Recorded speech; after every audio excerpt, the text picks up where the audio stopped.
ਪਟਿਆਲਾ ਚ ਕਿਸਾਨਾਂ ਨੇ ਨੈਸ਼ਨਲ ਹਾਈਵੇ ਤੇ ਲਗਾਇਆ ਜਾਮ। ਪਟਿਆਲਾ ਚੰਡੀਗੜ੍ਹ ਨੈਸ਼ਨਲ ਹਾਈਵੇ ਮੁਕੰਮਲ ਤੌਰ ਤੇ ਕੀਤਾ ਬੰਦ। ਤ੍ਰਿੜੀ ਜੱਟਾਂ ਟੋਲ ਪਲਾਜ਼ਾ ਤੇ 7 ਦਿਨਾਂ ਤੋਂ ਧਰਨਾ ਦੇ ਰਹੇ ਨੇ ਕਿਸਾਨ। ਕਿਸਾਨ ਆਗੂ ਜਗਜੀਤ ਡੱਲੇਵਾਲ ਨੂੰ ਮਨਾਉਣ ਦੀਆਂ ਕੋਸ਼ਿਸ਼ਾਂ ਤੇਜ਼। ਆਈਜੀ ਅਤੇ ਐਸਐਸਪੀ ਨੇ ਧਰਨੇ ਵਾਲੀ ਥਾਂ ਤੇ ਪਹੁੰਚ ਕੇ ਕੀਤੀ ਮੁਲਾਕਾਤ। ਮਰਨ ਵਰਤ ਖਤਮ ਕਰਨ ਦੀ ਕੀਤੀ ਅਪੀਲ, ਪਰ ਡੱਲੇਵਾਲ ਨੇ ਕੀਤੀ ਪੂਰੀ ਨਾ। ਸੂਰੀ ਕਤਲ ਕਾਂਡ ਤੋਂ ਬਾਅਦ ਪੰਜਾਬ ਸਰਕਾਰ ਦਾ ਵੱਡਾ ਫੈਸਲਾ। ਸੁਰੱਖਿਆ ਕਰਮੀਆਂ ਨੂੰ ਮਿਲੇਗੀ ਕਮਾਂਡੋਜ਼ ਦੇ ਲੈਵਲ ਦੀ ਵਿਸ਼ੇਸ਼ ਟ੍ਰੇਨਿੰਗ। ਹਰ ਤਰ੍ਹਾਂ ਦੇ ਹਾਲਾਤ ਦੇ ਵਿੱਚ ਮੁਕਾਬਲੇ ਰਹਿਣਗੇ ਤਿਆਰ। ਐਚਪੀਸੀ ਨੇ ਨਵੀਂ ਭਰਤੀ ਤੇ ਲਗਾਈ ਰੋਕ। ਪ੍ਰਧਾਨ ਧਾਮੀ ਬੋਲੇ, ਅਗਲੇ 6 ਮਹੀਨੇ ਕਮੇਟੀ ਦੇ ਕਿਸੇ ਵੀ ਅਹੁਦੇ ਤੇ ਨਹੀਂ ਹੋਵੇਗੀ ਭਰਤੀ। ਪਹਿਲਾਂ ਵਾਂਗ ਦਿਹਾੜੀ ਤੇ ਰੱਖੇ ਜਾਣਗੇ ਸੇਵਾਦਾਰ। ਕਾਂਗਰਸ ਵੱਲੋਂ ਹਰਿਆਣਾ ਦੀ ਜ਼ਮੀਨ ਵਾਲੀ ਮੰਗ ਦਾ ਵਿਰੋਧ। ਪ੍ਰਤਾਪ ਸਿੰਘ ਬਾਜਵਾ ਬੋਲੇ, ਚੰਡੀਗੜ੍ਹ ਤੇ ਪੰਜਾਬ ਦਾ ਹੱਕ, ਨਾ ਤੁਪਕਾ ਪਾਣੀ ਦੇਵਾਂਗੇ ਤੇ ਨਾ ਹੀ 1 ਇੰਚ ਜ਼ਮੀਨ। ਸੀਐਮ ਮਾਨ ਤੇ ਲਗਾਇਆ ਹਰਿਆਣਾ ਦੀ ਮਦਦ ਕਰਨ ਦਾ ਇਲਜ਼ਾਮ। ਤਿਹਾੜ ਜੇਲ੍ਹ 'ਚ ਮੰਤਰੀ ਸਤਿੰਦਰ ਜੈਨ ਨੂੰ ਮਸਾਜ ਦੇਣ ਦੇ ਮਾਮਲੇ 'ਚ ਭਾਜਪਾ ਦਾ ਗੰਭੀਰ ਇਲਜ਼ਾਮ। ਕਿਹਾ ਨਾਬਾਲਗ ਦੇ ਨਾਲ ਰੇਪ ਦੇ ਮੁਲਜ਼ਮ ਤੋਂ ਕਰਵਾਏਗੀ ਮਸਾਜ। ਕਾਰਵਾਈ ਦੀ ਕੀਤੀ ਮੰਗ।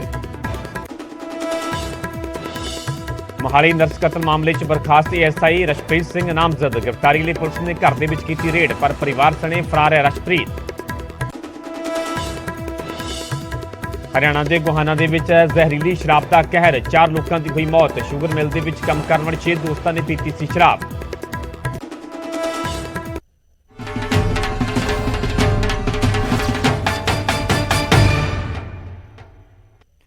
ਸਤਿ ਸ਼੍ਰੀ ਅਕਾਲ, ਤੁਸੀਂ ਵੇਖ ਰਹੇ ਹੋ ਨਿਊਜ਼ 18 ਪੰਜਾਬ ਹਰਿਆਣਾ। ਮੈਂ ਪਰਮਿੰਦਰ ਸਿੰਘ ਤੇਜਾ। ਸਾਰੇ ਦਰਸ਼ਕਾਂ ਦਾ ਬੁਲੇਟਿਨ 'ਚ ਸਵਾਗਤ ਹੈ। ਸ਼ੁਰੂਆਤ ਕਰਾਂਗੇ ਵੱਡੀ ਖਬਰ ਤੋਂ।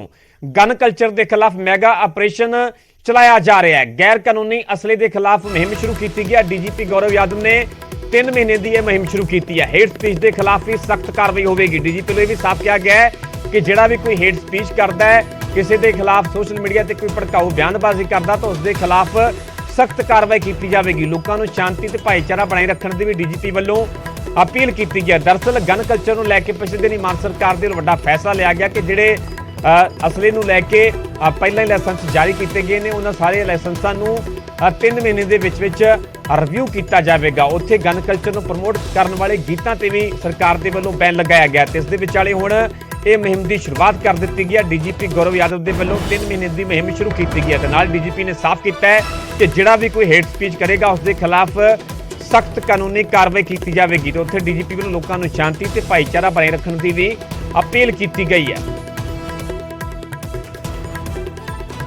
ਪੰਜਾਬ ਦੇ ਮੁੱਖ ਮੰਤਰੀ ਸਰਦਾਰ ਭਗਵੰਤ ਮਾਨ ਦੇ ਆਦੇਸ਼ਾਂ ਤੋਂ ਬਾਅਦ ਪੰਜਾਬ ਪੁਲਿਸ ਨੇ ਇੱਕ ਐਕਸਟੈਂਸਿਵ ਡਰਾਈਵ ਸ਼ੁਰੂ ਕੀਤੀ ਹੈਗੀ, ਵੈਰੀਫਿਕੇਸ਼ਨ ਆਫ ਲਾਇਸੈਂਸਡ ਆਰਮਸ। ਇਹ ਦੇਖਿਆ ਗਿਆ ਹੈਗਾ ਕਿ ਕਾਫੀ ਅਸਲੇ ਫੇਕ ਐਡਰੈਸਸ ਤੇ ਇਸ਼ੂ ਹੋਏ ਹੈਗੇ ਤੇ ਸਾਡੇ ਹਰ ਐਸਐਚਓ ਹਰ ਪੁਲਿਸ ਸਟੇਸ਼ਨ ਦੇ ਵਿੱਚ ਅਸੀਂ ਐਕਸਟੈਂਸਿਵ ਵੈਰੀਫਿਕੇਸ਼ਨ ਕਰਾਂਗੇ। ਜਿਹੜੇ ਅਸਲੇ ਨਜਾਇਜ਼ ਇਸ਼ੂ ਹੋਏ ਹੈ ਉਹਨਾਂ ਨੂੰ ਕੈਂਸਲ ਕੀਤਾ ਜਾਊਗਾ। ਇਹ 3 ਮਹੀਨੇ ਦੇ ਵਿੱਚ ਇਸ ਡਰਾਈਵ ਨੂੰ ਮੁਕੰਮਲ ਕੀਤਾ ਜਾਏਗਾ, ਕੰਪਲੀਟ ਕੀਤਾ ਜਾਏਗਾ। ਇਸ ਦੇ ਨਾਲ ਹੀ ਨਾਲ ਹੇਟ ਸਪੀਚਾਂ ਦੇ ਵਿੱਚ ਜਿੱਥੇ ਵੀ ਕਿਤੇ ਹੇਟ ਕ੍ਰਾਈਮ ਕਿਸੇ ਕਮਿਊਨਿਟੀ ਦੇ ਖਿਲਾਫ ਕੋਈ ਗੱਲ ਕਹੀ ਗਈ ਹੈ, ਐਫਆਈਆਰ ਦਰਜ ਕੀਤੀ ਜਾਣਗੀ, ਸਖਤ ਲੀਗਲ ਐਕਸ਼ਨ ਲਿਆ ਜਾਊਗਾ। Glorification of weapons whether in songs or in social media has been banned by the Punjab government ਤੇ ਇਸ ਦੇ ਲਈ ਵੀ ਲੀਗਲ ਐਕਸ਼ਨ ਲਿਆ ਜਾਊਗਾ। ਮੈਂ ਸਾਰੇ ਲੋਕਾਂ ਨੂੰ ਅਪੀਲ ਕਰਾਂਗਾ ਕਿ ਇਹ ਜਿਹੜੇ ਸਰਕਾਰ ਦੇ ਆਦੇਸ਼ ਹੈਗੇ ਇਹਨਾਂ ਦੀ ਪਾਲਣਾ ਕਰੋ, otherwise legal action will be taken. ਉੱਥੇ ਗਨ ਕਲਚਰ ਦੇ ਖਿਲਾਫ ਜ਼ਮੀਨੀ ਪੱਧਰ ਤੇ ਐਕਸ਼ਨ ਵੀ ਨਜ਼ਰ ਆ ਰਿਹਾ। ਪਟਿਆਲਾ ਪੁਲਿਸ ਦੇ ਵੱਲੋਂ 6 ਲੋਕਾਂ ਦੇ ਖਿਲਾਫ ਮਾਮਲਾ ਦਰਜ ਕੀਤਾ ਗਿਆ। ਸੋਸ਼ਲ ਮੀਡੀਆ ਤੇ ਹਥਿਆਰਾਂ ਦੀ ਪ੍ਰਮੋਸ਼ਨ ਕਰਨ ਦਾ ਦੱਸ ਲੈਣ ਤੇ ਇਲਜ਼ਾਮ ਹੈ। ਪਟਿਆਲਾ ਦੇ ਐਸਐਸਪੀ ਵਰੁਣ ਸ਼ਰਮਾ ਨੇ ਪ੍ਰੈਸ ਕਾਨਫਰੰਸ ਕਰਕੇ ਇਸ ਬਾਰੇ ਜਾਣਕਾਰੀ ਦਿੱਤੀ ਹੈ ਕਿਉਂਕਿ ਗਨ ਕਲਚਰ ਨੂੰ ਲੈ ਕੇ ਹੁਣ ਪੁਲਿਸ ਸਖਤ ਨਜ਼ਰ ਆ ਰਹੀ ਹੈ। ਡੀਜੀਪੀ ਦੇ ਵੱਲੋਂ ਜਿਵੇਂ ਜਾਣਕਾਰੀ ਦਿੱਤੀ ਗਈ ਹੈ 3 ਮਹੀਨੇ ਦੀ ਇਹ ਮੁਹਿੰਮ ਦੀ ਸ਼ੁਰੂਆਤ ਕੀਤੀ ਗਈ ਹੈ ਤੇ ਜ਼ਮੀਨੀ ਪੱਧਰ ਤੇ ਹੁਣ ਐਕਸ਼ਨ ਵੀ ਨਜ਼ਰ ਆ ਰਿਹਾ। ਪਟਿਆਲਾ ਪੁਲਿਸ ਦੇ ਵੱਲੋਂ ਵੱਡਾ ਐਕਸ਼ਨ ਲਿਆ ਗਿਆ। 6 ਲੋਕਾਂ ਦੇ ਖਿਲਾਫ ਮਾਮਲਾ ਦਰਜ ਕੀਤਾ ਹੈ। ਦਰਅਸਲ ਸੋਸ਼ਲ ਮੀਡੀਆ ਤੇ ਹਥਿਆਰਾਂ ਦੀ ਪ੍ਰਮੋਸ਼ਨ ਕਰਨ ਦਾ ਇਹਨਾਂ ਮੁਲਜ਼ਮਾਂ ਤੇ ਇਲਜ਼ਾਮ ਹੈ। ਪਟਿਆਲਾ ਦੇ ਐਸਐਸਪੀ ਵਰੁਣ ਸ਼ਰਮਾ ਦੇ ਵੱਲੋਂ ਇਹ ਜਾਣਕਾਰੀ ਦਿੱਤੀ ਗਈ ਹੈ। ਮਾਨਯੋਗ ਡੀਜੀ ਪੰਜਾਬ ਨੇ ਦੁਬਾਰੇ ਸਾਨੂੰ ਇਹ ਹਦਾਇਤਾਂ ਦਿੱਤੀਆਂ ਨੇ ਕਿ ਕੱਲਾ ਗਨ ਹਾਊਸ ਚੈੱਕ ਹੋਊਗਾ। We are on the job. ਜਿਹੜੇ 25-26 ਗਨ ਹਾਊਸ ਜ਼ਿਲ੍ਹਾ ਪਟਿਆਲਾ 'ਚ ਪੈਂਦੇ ਆ ਉਹ ਇੱਕ ਗੈਸਟਡ ਅਫਸਰ ਨੂੰ ਵੰਡ ਕੇ ਅਸੀਂ ਉਹਦੀ ਪ੍ਰੋਪਰ ਚੈਕਿੰਗ ਕਰਾ ਰਹੇ ਹਾਂ। And we will not only focus on the arms. ਅਸੀਂ ਕੱਲਾ ਅਸਲਾ ਨਹੀਂ ਗਨ ਹਾਊਸਾਂ 'ਚ ਚੈੱਕ ਕਰਾਉਣਾ, ਸਪੈਸ਼ਲੀ ਜਿਹੜਾ ਐਮੂਨੀਸ਼ਨ ਆ, ਜਿਹੜੇ ਰੌਂਦ ਹੁੰਦੇ ਆ, ਉਹ ਵੀ ਅਸੀਂ ਕੱਲਾ ਰੌਂਦ ਦਾ ਸਟਾਕ ਉਹਨਾਂ ਤੋਂ ਲਵਾਂਗੇ। ਲਾਇਸੈਂਸਡ ਹੋਵੇ, ਅਨਲਾਇਸੈਂਸਡ ਹੋਵੇ, ਕੱਟਾ ਹੋਵੇ, ਪਿਸਤੌਲ ਹੋਵੇ, ਰਿਵਾਲਵਰ ਹੋਵੇ, ਕਿਸੇ ਵੀ ਪ੍ਰਕਾਰ ਦਾ ਡਿਸਪਲੇ ਅਸੀਂ ਸੋਸ਼ਲ ਮੀਡੀਆ ਤੇ ਨਹੀਂ ਟੋਲਰੇਟ ਕਰਾਂਗੇ ਕਿਉਂਕਿ ਇਹ ਗੁੰਡਾਗਰਦੀ ਅਸੀਂ ਆਨਲਾਈਨ ਨਹੀਂ ਹੋਣ ਦੇ। ਕਿੰਨੇ ਬੰਦੇ ਗ੍ਰਿਫਤਾਰ ਕੀਤੇ ਜਾ ਚੁੱਕੇ? 5 ਮੁਕੱਦਮੇ ਦਰਜ ਆ ਜੀ। 5 ਬੰਦੇ ਅਸੀਂ ਇਹਦੇ ਚ ਫਰਦਰ ਇਨਵੈਸਟੀਗੇਸ਼ਨ ਇਜ਼ ਔਨ। ਉੱਥੇ ਸਰਕਾਰ ਦੀ ਸਖਤੀ ਦੇ ਬਾਵਜੂਦ ਵੀ ਗਨ ਕਲਚਰ ਦੇ ਨਵੇਂ ਮਾਮਲੇ ਲਗਾਤਾਰ ਸਾਹਮਣੇ ਆ ਰਹੇ ਨੇ। ਤਾਜ਼ਾ ਮਾਮਲਾ ਫਿਰੋਜ਼ਪੁਰ ਤੋਂ ਸਾਹਮਣੇ ਆਇਆ, ਜਿੱਥੇ ਦੇ ਪਿੰਡ ਕਟੋਰਾ ਦੇ ਵਿੱਚ ਨੰਬਰਦਾਰ ਨੇ ਵਿਆਹ ਸਮਾਗਮ ਦੇ ਵਿੱਚ ਹਵਾਈ ਫਾਇਰ ਕੀਤੇ। ਬਰਾਤ ਦੇ ਵਿੱਚ ਸ਼ਾਮਲ ਲੋਕਾਂ ਦੀ ਭੀੜ ਵਿਚਾਲੇ ਵਾਰ-ਵਾਰ ਫਾਇਰ ਕੱਢਣ ਤੋਂ ਨੰਬਰਦਾਰ ਬਾਜ਼ ਨਹੀਂ ਆਇਆ। ਕਦੇ ਰਾਈਫਲ ਤੇ ਕਦੇ ਪਿਸਟਲ ਦੇ ਨਾਲ ਫਾਇਰ ਕੀਤੇ। ਹਾਲਾਂਕਿ ਵੀਡੀਓ ਸਾਹਮਣੇ ਆਉਣ ਤੋਂ ਬਾਅਦ ਨੰਬਰਦਾਰ ਦੇ ਖਿਲਾਫ FIR ਦਰਜ ਕਰ ਲਈ ਗਈ ਹੈ। ਉੱਥੇ ਹੀ ਆਪਣੇ ਵਿਆਹ ਦੇ ਵਿੱਚ ਦੋਵਾਂ ਹੱਥਾਂ ਦੇ ਵਿੱਚ ਪਿਸਟਲ ਫੜ ਕੇ ਫਾਇਰ ਕੀਤੇ ਗਏ ਸੀਗੇ। ਕਪੂਰਥਲਾ ਦੇ ਵਿੱਚ ਵਿਆਹ ਦੇ ਜਸ਼ਨਾਂ ਦੇ ਦੌਰਾਨ ਹਵਾਈ ਫਾਇਰ ਕਰਨ ਵਾਲੇ ਤੇ ਪਰਚਾ ਦਰਜ ਕੀਤਾ ਗਿਆ। 3 ਤਸਵੀਰਾਂ ਤੁਹਾਨੂੰ ਵਿਖਾ ਰਹੇ ਅੰਮ੍ਰਿਤਸਰ, ਕਪੂਰਥਲਾ ਤੇ ਫਿਰੋਜ਼ਪੁਰ ਦੀਆਂ ਕਿ ਕਿਵੇਂ ਵਿਆਹ ਸਮਾਗਮਾਂ ਦੇ ਵਿੱਚ ਹਵਾਈ ਫਾਇਰ ਕੱਢੇ ਜਾ ਰਹੇ ਨੇ। ਉਹ ਵੀ ਉਸ ਵੇਲੇ ਜਦੋਂ ਮਾਨ ਸਰਕਾਰ ਦੇ ਪਹਿਲਾਂ ਹੀ ਗਨ ਕਲਚਰ ਨੂੰ ਲੈ ਕੇ ਸਖਤ ਫੈਸਲਾ ਲਿਆ ਗਿਆ ਹੈ ਕਿ ਵਿਆਹ ਸਮਾਗਮ ਦੇ ਵਿੱਚ ਕੋਈ ਹਥਿਆਰ ਨਹੀਂ ਲੈ ਕੇ ਜਾ ਸਕਦਾ, ਕੋਈ ਇਸ ਤਰ੍ਹਾਂ ਹਵਾ ਦੇ ਵਿੱਚ ਫਾਇਰ ਨਹੀਂ ਕਰ ਸਕਦਾ। ਪਰ ਸਖਤੀ ਦੇ ਬਾਵਜੂਦ ਇਸ ਤਰ੍ਹਾਂ ਦੀਆਂ ਤਸਵੀਰਾਂ ਜਦੋਂ ਕੈਮਰੇ ਦੇ ਵਿੱਚ ਕੈਦ ਹੋਣ ਪੰਜਾਬ ਦੀਆਂ ਵੱਖ-ਵੱਖ ਜਗ੍ਹਾਵਾਂ ਤੋਂ ਤਾਂ ਜ਼ਰੂਰ ਸਵਾਲ ਖੜੇ ਹੁੰਦੇ ਨੇ। 3 ਤਸਵੀਰਾਂ ਨੇ ਅੰਮ੍ਰਿਤਸਰ, ਕਪੂਰਥਲਾ ਤੇ ਫਿਰੋਜ਼ਪੁਰ ਦੀਆਂ। ਇਸ ਤੋਂ ਤਾਂ ਇਹ ਸਾਫ਼ ਹੁੰਦਾ ਹੈ ਕਿ ਜੋ ਸਰਕਾਰ ਦੇ ਵੱਲੋਂ ਸਖਤੀ ਕੀਤੀ ਗਈ ਹੈ, ਜੋ ਐਕਸ਼ਨ ਕੀਤਾ ਜਾ ਰਿਹਾ ਹੈ, ਪਰ ਇਹਨਾਂ ਲੋਕਾਂ ਨੂੰ ਉਸ ਐਕਸ਼ਨ ਦਾ, ਉਸ ਸਖਤੀ ਦਾ ਕਿਤੇ ਨਾ ਕਿਤੇ ਕੋਈ ਖੌਫ ਨਜ਼ਰ ਨਹੀਂ ਆ ਰਿਹਾ।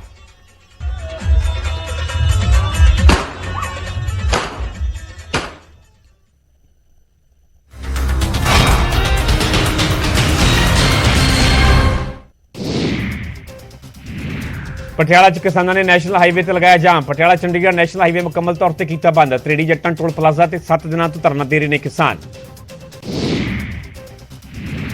ਕਿਸਾਨ ਆਗੂ ਜੱਜੀ ਡੱਲੇਵਾਲ ਦਾ ਮਰਨ ਵਰਤ ਜਾਰੀ। 4 ਦਿਨਾਂ ਤੋਂ ਭੁੱਖ ਹੜਤਾਲ ਕਰ ਰਹੇ ਨੇ। ਡੱਲੇਵਾਲ ਦਾ ਘਟਿਆ ਬਲੱਡ ਸ਼ੂਗਰ ਲੈਵਲ।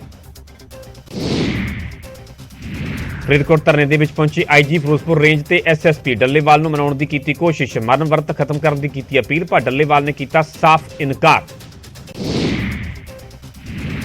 ਫਰੀਦਕੋਟ ਦੇ ਵਿੱਚ ਕਿਸਾਨ ਮੋਰਚੇ ਦੌਰਾਨ ਇੱਕ ਕਿਸਾਨ ਹੋਇਆ ਬੇਹੋਸ਼। ਸਟੇਜ ਤੇ ਹੀ ਬੇਹੋਸ਼ ਹੋ ਕੇ ਡਿੱਗਿਆ ਕਿਸਾਨ ਮੱਗਰ ਸਿੰਘ। ਮੁਕੇਰੀਆਂ 'ਚ ਸ਼ੂਗਰ ਮਿਲ ਸਾਹਮਣੇ ਕਿਸਾਨਾਂ ਦਾ ਧਰਨਾ ਜਾਰੀ। ਕਿਸਾਨ ਬੋਲੇ, ਮੁੱਖ ਮੰਤਰੀ ਨੇ ਹੱਲ ਕਰਨ ਦੀ ਜਗ੍ਹਾ ਹੋਰ ਗੰਭੀਰ ਬਣਾ ਦਿੱਤਾ ਹੈ ਮਸਲਾ। ਦਿੱਲੀ ਦੀ ਤਰਜ਼ ਤੇ ਪੂਰੇ ਪੰਜਾਬ ਦੇ ਵਿੱਚ ਮੋਰਚੇ ਲਾਉਣ ਦੀ ਚੇਤਾਵਨੀ।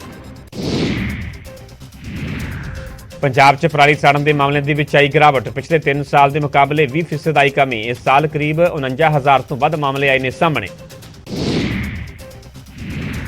IGPC ਨੇ ਨਵੀਂ ਭਰਤੀ ਤੇ ਲਗਾਈ ਰੋਕ। ਪ੍ਰਧਾਨ ਧਾਮੀ ਬੋਲੇ, ਅਗਲੇ 6 ਮਹੀਨੇ ਕਮੇਟੀ ਦੇ ਕਿਸੇ ਵੀ ਅਹੁਦੇ ਤੇ ਨਹੀਂ ਹੋਵੇਗੀ ਭਰਤੀ। ਪਹਿਲਾਂ ਵਾਂਗ ਦਿਹਾੜੀ ਤੇ ਰੱਖੇ ਜਾਣਗੇ ਸੇਵਾਦਾਰ। ਆਨੰਦ ਮੈਰਿਜ ਐਕਟ ਦੇ ਵਿਸੋਧ ਦੀ ਤਿਆਰੀ 'ਚ ਪੰਜਾਬ ਸਰਕਾਰ। ਗ੍ਰਹਿ ਵਿਭਾਗ ਤਿਆਰ ਕਰ ਰਿਹਾ ਖਰੜਾ। ਅਗਲੀ ਕੈਬਨਿਟ ਮੀਟਿੰਗ ਦੇ ਵਿੱਚ ਮਿਲ ਸਕਦੀ ਹੈ ਮਨਜ਼ੂਰੀ। BJP ਸੰਸਦ ਪ੍ਰਵੇਸ਼ ਵਰਮਾ ਨੇ ਗੁਰਦੁਆਰਿਆਂ ਦੇ ਗ੍ਰੰਥੀਆਂ ਤੇ ਮੰਦਰਾਂ ਦੇ ਪੁਜਾਰੀਆਂ ਦੀ ਤਨਖਾਹ ਵਧਾਉਣ ਦੀ ਕੀਤੀ ਮੰਗ। ਦਿੱਲੀ ਦੇ ਮੁੱਖ ਮੰਤਰੀ ਅਰਵਿੰਦ ਕੇਜਰੀਵਾਲ ਨੂੰ ਲਿਖੀ ਚਿੱਠੀ। ਲਿਖਿਆ, ਮਸਜਿਦਾਂ ਦੇ ਮੌਲਵੀਆਂ ਦੀ ਤਰਜ਼ ਤੇ ਵਧਾਈ ਜਾਵੇ ਤਨਖਾਹ। ਕਾਂਗਰਸ ਵੱਲੋਂ ਹਰਿਆਣਾ ਦੀ ਜ਼ਮੀਨ ਵਾਲੀ ਮੰਗ ਦਾ ਵਿਰੋਧ। ਪ੍ਰਤਾਪ ਸਿੰਘ ਬਾਜਵਾ ਬੋਲੇ, ਚੰਡੀਗੜ੍ਹ ਤੇ ਪੰਜਾਬ ਦਾ ਹੱਕ, ਨਾ ਤੁਪਕਾ ਪਾਣੀ ਦੇਵਾਂਗੇ ਤੇ ਨਾ ਹੀ 1 ਇੰਚ ਜ਼ਮੀਨ। CM ਮਾਨ ਤੇ ਲਗਾਇਆ ਹਰਿਆਣਾ ਦੀ ਮਦਦ ਕਰਨ ਦਾ ਇਲਜ਼ਾਮ। ਸੂਰੀ ਕਤਲकांड ਤੋਂ ਬਾਅਦ ਪੰਜਾਬ ਸਰਕਾਰ ਦਾ ਵੱਡਾ ਫੈਸਲਾ। ਸੁਰੱਖਿਆ ਕਰਮੀਆਂ ਨੂੰ ਮਿਲੇਗੀ ਕਮਾਂਡੋਜ਼ ਦੇ ਲੈਵਲ ਦੀ ਵਿਸ਼ੇਸ਼ ਟ੍ਰੇਨਿੰਗ। ਹਰ ਤਰ੍ਹਾਂ ਦੇ ਹਾਲਾਤ ਦੇ ਵਿੱਚ ਮੁਕਾਬਲੇ ਰਹਿਣਗੇ ਤਿਆਰ। ਨਾਜਾਇਜ਼ ਸ਼ਰਾਬ ਮਾਮਲੇ ਦੀ ਸੁਪਰੀਮ ਕੋਰਟ ਨੇ ਪੰਜਾਬ ਸਰਕਾਰ ਨੂੰ ਲਗਾਈ ਫਟਕਾਰ। ਸਰਕਾਰ ਦੀ ਜਾਂਚ ਤੇ ਜਤਾਈ ਨਾਰਾਜ਼ਗੀ। ਕਿਹਾ, ਗੰਭੀਰ ਮੁੱਦੇ ਨੂੰ ਬਚਕਾਨਾ ਢੰਗ ਦੇ ਨਾਲ ਦੇਖ ਰਿਹਾ ਪੰਜਾਬ। ਸੁਪਰੀਮ ਕੋਰਟ ਮੁਤਾਬਿਕ ਅਸਲ ਦੋਸ਼ੀਆਂ ਤੱਕ ਪਹੁੰਚਣ ਦੀ ਨਹੀਂ ਹੋ ਰਹੀ ਕੋਸ਼ਿਸ਼। ਪੂਰੇ ਮਾਮਲੇ ਨੂੰ ਗੰਭੀਰਤਾ ਦੇ ਨਾਲ ਲੈਣ ਦੀ ਕੀਤੀ ਹਦਾਇਤ। ਹਰਿਆਣਾ ਦੇ ਸੋਨੀਪਤ ਦੇ ਵਿੱਚ ਜ਼ਹਿਰੀਲੀ ਸ਼ਰਾਬ ਪੀਣ ਦੇ ਕਾਰਨ 4 ਲੋਕਾਂ ਦੀ ਹੋਈ ਮੌਤ। ਮਰਨ ਵਾਲਿਆਂ ਦੇ ਵਿੱਚ 3 ਸ਼ਾਮੜੀ ਪਿੰਡ ਤੇ 1 ਪਾਣੀਪਤ ਦਾ ਰਹਿਣ ਵਾਲਾ। ਪਾਣੀਪਤ ਸ਼ੂਗਰ ਮਿਲ ਦੇ ਵਿੱਚ ਕਰਦੇ ਸਨ ਕੰਮ। ਗਨ ਕਲਚਰ ਦੇ ਖਿਲਾਫ ਐਕਸ਼ਨ ਦੇ ਵਿਚਾਲੇ ਮਹਾਲੀ ਪੁਲਿਸ ਨੇ ਰੱਦ ਕੀਤੀਆਂ ਲਾਇਸੈਂਸ ਦੀਆਂ 32 ਅਰਜ਼ੀਆਂ। ਨਵੇਂ ਲਾਇਸੈਂਸ ਬਣਨ ਦੇ ਲਈ ਨਹੀਂ ਦਿੱਤੀ ਮਨਜ਼ੂਰੀ। ਪੁਲਿਸ ਵੱਲੋਂ ਹਥਿਆਰਾਂ ਦੇ ਲਾਇਸੈਂਸ ਕੀਤੇ ਜਾ ਰਹੇ ਨੇ ਰਿਵਿਊ।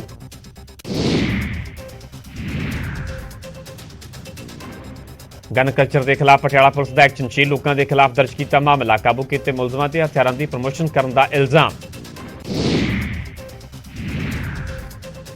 ਵਿਆਹਾਂ 'ਚ ਬੰਦੂਕਬਾਜ਼ੀ ਤੇ ਨਹੀਂ ਲੱਗ ਰਹੀ ਲਗਾਮ। ਹੁਣ ਫਿਰੋਜ਼ਪੁਰ ਦੇ ਵਿੱਚ ਨੰਬਰਦਾਰ ਨੇ ਵਿਆਹ ਸਮਾਗਮ ਦੇ ਵਿੱਚ ਵਾਰ-ਵਾਰ ਕੀਤੇ ਹਵਾਈ ਫਾਇਰ। ਥਾਣਾ RFK ਦੇ ਵਿੱਚ ਦਰਜ ਹੋਈ FIR। ਲੁਧਿਆਣਾ 'ਚ ਹਥਿਆਰਾਂ ਦੇ ਖਿਲਾਫ ਆਪ ਵਿਧਾਇਕ ਦੀ ਸਖਤੀ। ਵਿਧਾਇਕ ਗੁਰਪ੍ਰੀਤ ਗੋਗੀ ਦੇ ਘਰ ਦੇ ਬਾਹਰ ਲੱਗੇ ਪੋਸਟਰ। ਘਰ ਦੇ ਅੰਦਰ ਹਥਿਆਰ ਲਿਆਉਣ ਤੇ ਲਗਾਈ ਪੂਰਨ ਪਾਬੰਦੀ। ਲਾਇਸੈਂਸੀ ਹਥਿਆਰ ਵੀ ਨਾਲ ਲਿਜਾਣ ਤੇ ਮਨਾਹੀ। ਲੁਧਿਆਣਾ ਦੇ ਦੁਗਰੀ ਦੇ ਵਿੱਚ ਗੁਟਕਾ ਸਾਹਿਬ ਦੀ ਬੇਅਦਬੀ, ਨਹਿਰ ਦੇ ਵਿੱਚ ਮਿਲੇ ਗੁਟਕਾ ਸਾਹਿਬ ਦੇ ਅੰਗ, ਸਿੱਖ ਸੰਗਤ ਦੇ ਵਿੱਚ ਭਾਰੀ ਰੋਸ, ਪੁਲਿਸ ਵੱਲੋਂ ਕੀਤੀ ਜਾ ਰਹੀ ਹੈ ਮਾਮਲੇ ਦੀ ਜਾਂਚ। ਨਿਊਜ਼ 18 ਦੀ ਖਬਰ ਦਾ ਅਸਰ, ਦਾਦਾ ਦਾਦੀ ਦੀ ਐਂਟਰੀ ਬੈਨ ਦੇ ਮਾਮਲੇ ਦੇ ਵਿੱਚ ਖੰਨਾ ਦੇ ਗ੍ਰੀਨ ਗਰੋਵ ਪਬਲਿਕ ਸਕੂਲ ਨੂੰ ਨੋਟਿਸ, 2 ਦਿਨਾਂ ਦੇ ਅੰਦਰ ਮੰਗਿਆ ਜਵਾਬ, ਸਿੱਖਿਆ ਮੰਤਰੀ ਨੇ ਦਿੱਤੇ ਬਣਦੀ ਕਾਰਵਾਈ ਦੇ ਹੁਕਮ। ਮਹਾਲੀ ਨਰਸ ਕਤਲ ਮਾਮਲੇ ਦੇ ਵਿੱਚ ਬਰਖਾਸਤ ਏਐਸਆਈ ਰਸ਼ਪ੍ਰੀਤ ਸਿੰਘ ਨਾਮਜ਼ਦ, ਗ੍ਰਿਫਤਾਰੀ ਲਈ ਪੁਲਿਸ ਨੇ ਘਰ ਦੇ ਵਿੱਚ ਕੀਤੀ ਰੇਡ, ਪਰ ਪਰਿਵਾਰ ਸਣੇ ਫਰਾਰ ਹੈ ਰਸ਼ਪ੍ਰੀਤ। ਮੁਕਤਸਰ ਸਾਹਿਬ ਦੇ ਵਿੱਚ ਨੌਜਵਾਨ ਨੇ ਡੀਸੀ ਦਫ਼ਤਰ ਦੇ ਅੰਦਰ ਨਿਕਲੀ ਜ਼ਹਿਰੀਲੀ ਦਵਾਈ, ਪਟਵਾਰੀ ਤੇ ਤੰਗ ਪਰੇਸ਼ਾਨ ਕਰਨ ਦੇ ਲਾਏ ਇਲਜ਼ਾਮ, ਗੰਭੀਰ ਹਾਲਤ ਦੇ ਵਿੱਚ ਹਸਪਤਾਲ ਦੇ ਵਿੱਚ ਕਰਵਾਇਆ ਗਿਆ ਭਰਤੀ। ਕਪੂਰਥਲਾ ਚ ਨਵਯੋਤਾ ਨੇ ਕੀਤੀ ਖੁਦਕੁਸ਼ੀ, ਪਰਿਵਾਰ ਦਾ ਸਹੁਰਿਆਂ ਤੇ ਦਾਜ ਦੇ ਲਈ ਤੰਗ ਕਰਨ ਦਾ ਇਲਜ਼ਾਮ, ਪਰਿਵਾਰ ਦੀ ਸ਼ਿਕਾਇਤ ਤੇ ਮਾਮਲਾ ਦਰਜ। ਅੰਮ੍ਰਿਤਸਰ ਦੇ ਵਿੱਚ ਤੇਜ਼ਧਾਰ ਹਥਿਆਰਾਂ ਦੇ ਨਾਲ ਨੌਜਵਾਨ ਦਾ ਕਤਲ, ਪਰਿਵਾਰ ਮੁਤਾਬਿਕ ਫੋਨ ਆਉਣ ਤੇ ਘਰੋਂ ਬਾਹਰ ਗਿਆ ਸੀ ਨੌਜਵਾਨ, ਕਤਲ ਦਾ ਕਾਰਨ ਬਾਰੇ ਨਹੀਂ ਹੋਇਆ ਖੁਲਾਸਾ। ਫਿਰੋਜ਼ਪੁਰ ਦੇ ਕਸਬਾ ਗੁਰੂ ਹਰਸਾਏ ਦੇ ਵਿੱਚ ਏਟੀਐਮ ਦੇ ਵਿੱਚ ਲੁੱਟ ਦੀ ਕੋਸ਼ਿਸ਼, ਮਸ਼ੀਨ ਨੂੰ ਕੱਟਣ ਦੀ ਕੀਤੀ ਗਈ ਕੋਸ਼ਿਸ਼ ਪਰ ਨਾਕਾਮ ਰਹੇ ਲੁਟੇਰੇ। ਅਮਲੋਹ ਦੀਆਂ ਅੱਧਾ ਦਰਜਨ ਦੁਕਾਨਾਂ ਦੇ ਵਿੱਚ ਹੋਈ ਚੋਰੀ, ਦੁਕਾਨਾਂ ਦੀਆਂ ਕੰਧਾਂ ਤੋੜ ਕੇ ਹੋਏ ਦਾਖਲ, ਸੀਸੀਟੀਵੀ ਦੇ ਵਿੱਚ ਕੈਦ ਹੋਈ ਚੋਰੀ ਦੀਆਂ ਤਸਵੀਰਾਂ। ਫਾਜ਼ਿਲਕਾ ਦੇ ਪਿੰਡ ਸਜਰਾਣਾ ਦੇ ਵਿੱਚ ਕੁਝ ਬਦਮਾਸ਼ਾਂ ਨੇ ਇੱਕ ਨੌਜਵਾਨ ਦੀ ਬੁਰੀ ਤਰ੍ਹਾਂ ਕੀਤੀ ਕੁੱਟਮਾਰ, ਕੁਝ ਦਿਨ ਪਹਿਲਾਂ ਹੀ ਮੁਲਜ਼ਮਾਂ ਨੇ ਜ਼ਖਮੀ ਦੇ ਘਰ ਚੋਰੀ ਦੀ ਕੀਤੀ ਸੀ ਕੋਸ਼ਿਸ਼, ਉਕਤ ਨੌਜਵਾਨ ਨੇ ਚੋਰਾਂ ਨੂੰ ਕਾਬੂ ਕਰਕੇ ਚਾੜਿਆ ਸੀ ਕੁਟਾਪਾ। ਜਲਾਲਾਬਾਦ ਦੇ ਵਿੱਚ ਰੋਡਵੇਜ਼ ਬੱਸ ਚਾਲਕ ਤੇ ਯਾਤਰੀਆਂ ਦੇ ਵਿਚਾਲੇ ਹੰਗਾਮਾ, ਸਵਾਰੀਆਂ ਨੇ ਘੇਰੀ ਰੋਡਵੇਜ਼ ਦੀ ਬੱਸ, ਸਵਾਰੀਆਂ ਨੇ ਅੱਡੇ ਤੇ ਬੱਸ ਨਾ ਰੁਕਣ ਦੇ ਲਗਾਏ ਇਲਜ਼ਾਮ।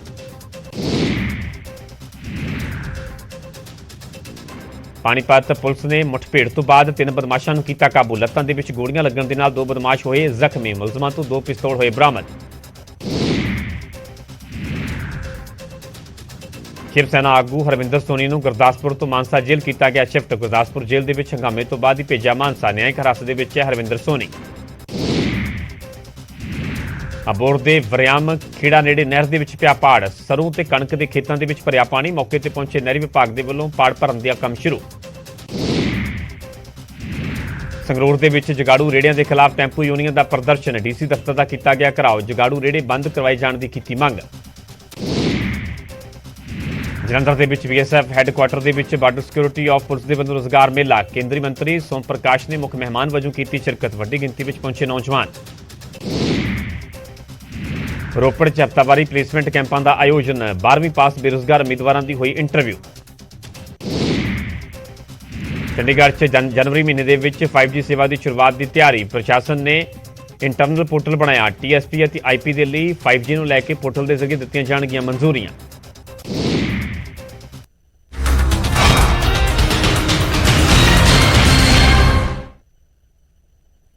ਰੁਕ ਕਰਦੇ ਅਗਲੀ ਵੱਡੀ ਖਬਰ ਦਾ, ਡਰੋਨ ਐਕਟੀਵਿਟੀ ਤੇ ਬੋਲੇ ਨੇ BSF ਦੇ ਸਪੈਸ਼ਲ DG ਰਾਮਾ ਸ਼ਾਸਤਰੀ, 3 ਹਫ਼ਤਿਆਂ ਦੇ ਵਿੱਚ 4 ਡਰੋਨ ਢੇਰ ਕੀਤੇ ਗਏ ਨੇ। ਉਹਨਾਂ ਦੇ ਵੱਲੋਂ ਇਹ ਵੀ ਜਾਣਕਾਰੀ ਦਿੱਤੀ ਗਈ, ਵੀ ਦਾਅਵਾ ਕੀਤਾ ਗਿਆ ਕਿ 3 ਹਫ਼ਤਿਆਂ ਦੇ ਵਿੱਚ 4 ਡਰੋਨ ਢੇਰ ਕੀਤੇ ਨੇ। ਬਾਰਡਰ ਤੇ ਡਰੋਨ ਦਿਖਣ ਤੇ ਤੁਰੰਤ ਐਕਸ਼ਨ ਹੁੰਦਾ ਹੈ।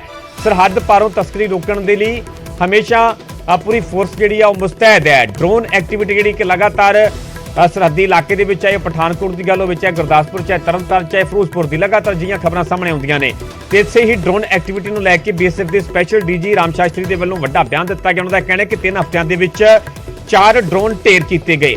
ਬਾਰਡਰ ਤੇ ਡਰੋਨ ਦਿਖਣ ਤੇ ਤੁਰੰਤ ਐਕਸ਼ਨ ਕੀਤਾ ਜਾਂਦਾ ਹੈ। ਸਰਹੱਦ ਪਾਰੋਂ ਤਸਕਰੀ ਰੋਕਣ ਦੇ ਲਈ ਹਮੇਸ਼ਾ ਜਿਹੜੀ ਮੁਸਤੈਦੀ ਵਰਤੀ ਜਾਂਦੀ ਹੈ। ਸੋ ਵੱਡਾ ਬਿਆਨ ਦਿੱਤਾ ਗਿਆ ਹੈ BSF ਦੇ ਸਪੈਸ਼ਲ DG ਦੇ ਵੱਲੋਂ। ਉਹਨਾਂ ਦਾ ਕਹਿਣਾ ਹੈ ਕਿ 3 ਹਫ਼ਤਿਆਂ ਦੇ ਵਿੱਚ 4 ਡਰੋਨ ਵੀ ਢੇਰ ਕੀਤੇ ਗਏ ਨੇ, ਕਿਉਂਕਿ ਵੱਖ-ਵੱਖ ਜਗ੍ਹਾਵਾਂ ਤੋਂ ਅਜਿਹੀਆਂ ਤਸਵੀਰਾਂ ਸਾਹਮਣੇ ਆਉਂਦੀਆਂ ਨੇ। ਡਰੋਨ ਦੀ ਐਕਟੀਵਿਟੀ ਹੁੰਦੀ ਹੈ, ਕਿਵੇਂ ਪਾਕਿਸਤਾਨ ਦੇ ਵੱਲੋਂ ਡਰੋਨ ਦੇ ਜ਼ਰੀਏ ਨਸ਼ੇ ਦੇ ਹਥਿਆਰਾਂ ਦੀ ਜਿਹੜੀ ਹੈ ਸਪਲਾਈ ਕੀਤੀ ਜਾਂਦੀ ਹੈ। ਤੇ ਇਸੇ ਦੌਰਾਨ BSF ਦੇ ਸਪੈਸ਼ਲ DG ਦੇ ਵੱਲੋਂ ਇਹ ਵੱਡੀ ਜਾਣਕਾਰੀ ਦਿੱਤੀ ਗਈ ਹੈ ਕਿ 3 ਹਫ਼ਤਿਆਂ ਦੇ ਵਿੱਚ 4 ਡਰੋਨ ਢੇਰ ਕੀਤੇ ਗਏ ਨੇ ਤੇ ਬਾਰਡਰ ਤੇ ਡਰੋਨ ਦਿਖਣ ਤੇ ਤੁਰੰਤ ਐਕਸ਼ਨ ਲਿਆ ਜਾਂਦਾ ਹੈ।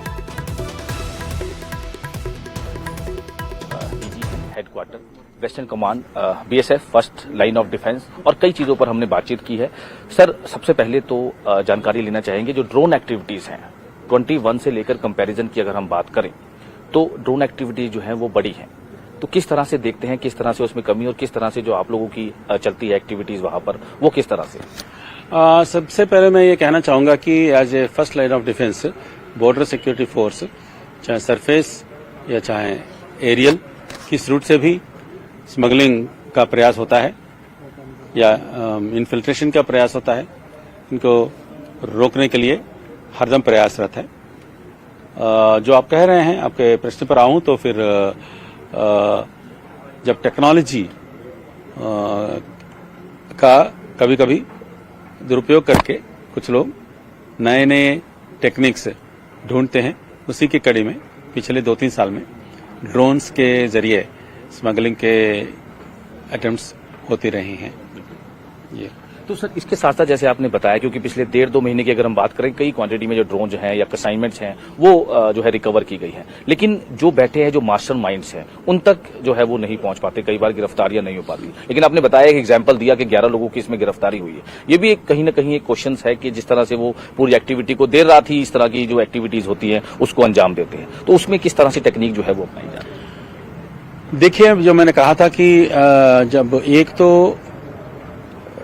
इमीडिएट रेस्पॉन्स होता है ड्रोन्स का, इमीडिएट रेस्पॉन्स की हम बात कहें तो फिर ड्रोन जब अंदर प्रवेश कर रहा होता है उसी टाइम पर हम अच्छी तरह डिटेक्ट करें, ह्यूमन इंस्टिंक्ट से भी, साथ साथ टेक्नोलॉजी के सहारे से भी, तो इसके खिलाफ एक्शन करना, तो फायरिंग वगैरह करना, बाकी जो जामिंग वगैरह करना, इस प्रकार का होता है कि कई सारे अटेम्प्ट्स तो फेल वैसे भी हो जाते हैं। तो फिर कुछ अटेम्प्ट्स अगर सक्सेसफुल, अगर उनके इसके कंसाइनमेंट गिराने पे सफल होते हैं तो पीछे डेप्थ में कवर करके जो उस कंसाइनमेंट को लेने के लिए आने वाला जो शख्स होता है उसको गिरफ्तारी के साथ होता है। जब गिरफ्तारी के साथ साथ कुछ इन्वेस्टिगेशन में आगे बढ़ करके कुछ पूरा गैंग का पकड़ने का भी कोशिश होता है। तो इस प्रकार का कई सारे लेयर्स में एफर्ट होता है कि अभी मैं कहना चाहूंगा कि पिछले 3 हफ्ते में 4 ड्रोन्स ऐसे गिराए गए हैं। ਅਗਲੀ ਵੱਡੀ ਖਬਰ ਹਰਿਆਣਾ ਦੇ ਗੋਹਾਨਾ ਨਾਲ ਜੁੜੀ, ਜਿੱਥੇ ਕਿ ਜ਼ਹਿਰੀਲੀ ਸ਼ਰਾਬ ਦਾ ਕਹਿਰ ਨਜ਼ਰ ਆਇਆ ਹੈ। ਜ਼ਹਿਰੀਲੀ ਸ਼ਰਾਬ ਪੀਣ ਦੇ ਕਾਰਨ 4 ਲੋਕਾਂ ਦੀ ਮੌਤ ਹੋ ਗਈ ਹੈ। ਸ਼ਾਮੜੀ ਪਿੰਡ ਦੇ 3 ਲੋਕਾਂ ਦੀ ਮੌਤ ਹੋਈ ਹੈ ਤੇ ਮਰਨ ਵਾਲਿਆਂ ਦੇ ਵਿੱਚ ਇੱਕ ਪਾਣੀਪਤ ਦਾ ਰਹਿਣ ਵਾਲਾ ਦੱਸਿਆ ਜਾ ਰਿਹਾ ਹੈ। ਬੀਤੀ ਰਾਤ ਦਰਅਸਲ 6 ਦੋਸਤਾਂ ਦੇ ਵੱਲੋਂ ਸ਼ਰਾਬ ਪੀਤੀ ਗਈ ਸੀ ਪਾਣੀਪਤ ਸ਼ੂਗਰ ਮਿਲ ਦੇ ਵਿੱਚ, ਜਿਹੜੇ ਕਿ ਕੰਮ ਕਰਦੇ ਸਨ, ਤੇ ਇਸੇ ਜ਼ਹਿਰੀਲੀ ਸ਼ਰਾਬ ਦੇ ਕਾਰਨ 4 ਲੋਕਾਂ ਦੀ ਮੌਤ ਹੋ ਗਈ। ਸ਼ਾਮੜੀ ਪਿੰਡ ਦੇ 3 ਲੋਕ ਇਸ ਦੇ ਵਿੱਚ ਸ਼ਾਮਲ ਨੇ ਤੇ ਇੱਕ ਪਾਣੀਪਤ ਦਾ ਰਹਿਣ ਵਾਲਾ ਦੱਸਿਆ ਜਾ ਰਿਹਾ ਹੈ। जी कल तो ठीक थे, पता नहीं मैं कुछ दारू पी है तो कल तो कोई इंस्पेक्शन था नहीं जी, बस जो परमात्मा का लेख है जी, जो मंजूर है जी। तो कहाँ से पी के आए दारू, कुछ पता लगा? मिल में का ये मिल में लग रहे थे जी, ठीक है, शुगर मिल में जी, वहीं से आते जाते थे जी रोज। करीब रास्ते में हमको ये पता नहीं जी कहाँ पी है कहाँ ना पी है। गाँव में जी ये लड़के वहाँ मिल में लग रहे थे पानी पे जी, सवेरे जाते ही शाम में आ करते जी, ये न पता नहीं क्या केमिकल दारू के बहाने पिया है के पिया, पता हमने तो पता नहीं जी। ये एक बटे हुआ हमारी लड़की का, वो तो कल गुजर गया, कल दाग लुआ आए थे उसको, 3 ही आज गुजर गए जी। 2 एक भतीजा है, एक मेरा भाई है चाचे था वहाँ, ये रुत तो गुजरे हैं, एक भतीजा यार गुजर गया खान पर पीजीआई। ਅਗਲੀ ਖਬਰ ਅਬੋਹਰ ਤੋਂ, ਜਿੱਥੇ ਕਿ ਨਹਿਰ ਦੇ ਵਿੱਚ ਪਾੜ ਪੈ ਗਿਆ। ਕਈ ਏਕੜ ਦੇ ਵਿੱਚ ਨਹਿਰ ਦਾ ਪਾਣੀ ਭਰ ਚੁੱਕਾ ਹੈ। ਰਾਮਸਰਾ ਮਾਈਨਰ ਵਰਿਆਮ ਖੇੜਾ ਦੇ ਵਿੱਚ ਭਾਰੀ ਨੁਕਸਾਨ ਹੋਇਆ ਹੈ। ਨਹਿਰੀ ਵਿਭਾਗ ਇਸ ਤੋਂ ਬਾਅਦ ਹਾਲਾਂਕਿ ਹਰਕਤ ਦੇ ਵਿੱਚ ਆਇਆ। ਪਾੜ ਪੂਰਨ ਦੀਆਂ ਕੋਸ਼ਿਸ਼ਾਂ ਵੀ ਲਗਾਤਾਰ ਕੀਤੀਆਂ ਜਾ ਰਹੀਆਂ। ਤੁਹਾਨੂੰ ਅਸੀਂ ਅਬੋਹਰ ਦੀਆਂ ਤਸਵੀਰਾਂ ਵਿਖਾ ਰਹੇ ਹਾਂ। ਦਰਅਸਲ ਜਿੱਥੇ ਨਹਿਰ ਦੇ ਵਿੱਚ ਅਚਾਨਕ ਪਾੜ ਪੈ ਗਿਆ, ਕਈ ਏਕੜ ਦੇ ਵਿੱਚ ਨਹਿਰ ਦਾ ਪਾਣੀ ਭਰ ਚੁੱਕਾ ਹੈ। ਰਾਮਸਰਾ ਮਾਈਨਰ ਵਰਿਆਮ ਖੇੜਾ ਦੇ ਵਿੱਚ ਇਸ ਪਾਣੀ ਦੇ ਕਾਰਨ ਭਾਰੀ ਨੁਕਸਾਨ ਹੋਇਆ। ਹਾਲਾਂਕਿ ਜਿਵੇਂ ਨਹਿਰੀ ਵਿਭਾਗ ਤੱਕ ਇਸ ਗੱਲ ਦੀ ਜਾਣਕਾਰੀ ਪਹੁੰਚੀ ਤਾਂ ਨਹਿਰੀ ਵਿਭਾਗ ਹਰਕਤ ਦੇ ਵਿੱਚ ਹੈ। तस्वीरों के विच वेख्या जा सकता है कि पाड़ पूरन दी कोशिशां लगातार कीतियां जा रही हैं। टूटने का कारण है भी बीच में रात में लोग किसान मोगा बंद कर देते हैं। नहर की हालत बहुत ज़्यादा खस्त है। नहर की जो अभी बंदाई डिपार्टमेंट आने और हम दोनों ने मिलकर की है, तो ये नहर की हालत बहुत ही ख़राब है। नहर को दोबारा सरकार से निवेदन है कि नहर को दोबारा बनाई जाए। नहर को बनाने के बाद में आगे टेलों पे पानी पूरा होगा, सब मौके सब सही चलेंगे। तो मेरी सरकार से फिर से दोबारा निवेदन है कि नहर को नहीं बनाए। कितने